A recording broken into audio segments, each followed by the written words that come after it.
नमस्कार।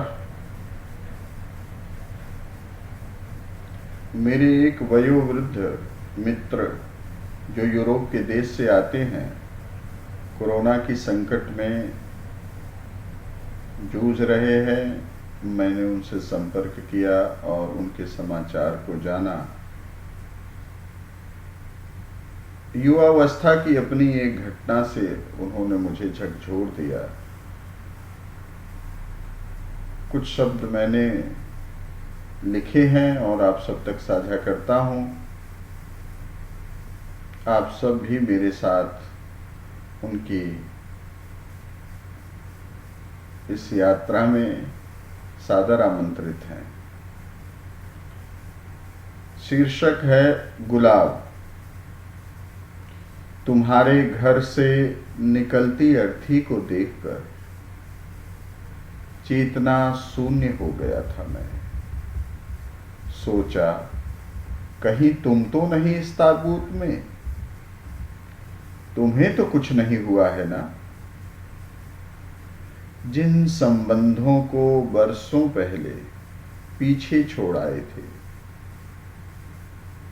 अपने परिवारों के कहने पर उन स्मृतियों की गांठें अब खुल गई हैं और आज वो फिर से बंद संदूक से निकलकर खिड़कियों से दुनिया देख रही है। आज तुम भी न रहे इस दुनिया में। यह कैसा वादा निभाया तुमने? दूर से ही सही, कभी कभी तुम्हें देख तो लिया करता था और उत्तर में तुम मुस्कुरा दिया करती थी। सपने अपने नहीं हुए तो क्या, हमने मिलकर देखे तो थे।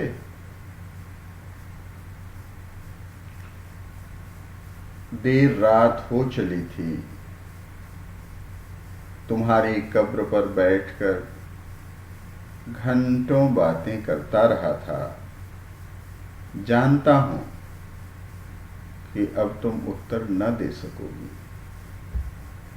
तुम्हारी बेबस उदासी को महसूस कर सकता हूं मैं। तुम्हें याद है ना, मैं तुम्हें गुलाब कहकर बुलाया करता था और आज इस अंतिम भेंट में गुलाब के ही गुलदस्ते लेकर आया हूं।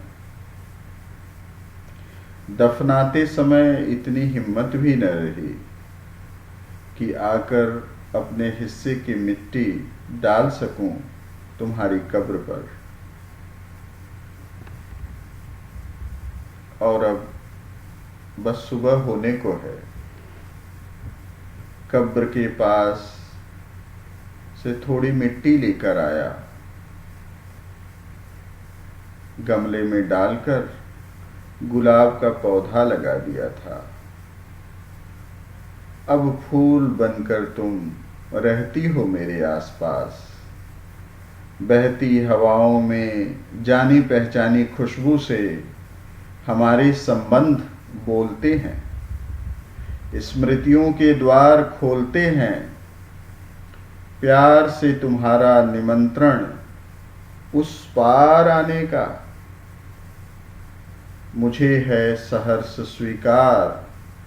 जहां न हो ये संसार, न ही इसके खोखले बंधन, न ही किसी की जीत, न किसी की हार। शीघ्र होगा एकाकार, मैं और मेरे गुलाब, हम फिर एक साथ खिलेंगे प्रेम की धरती पर मानवता को सुरभित करने।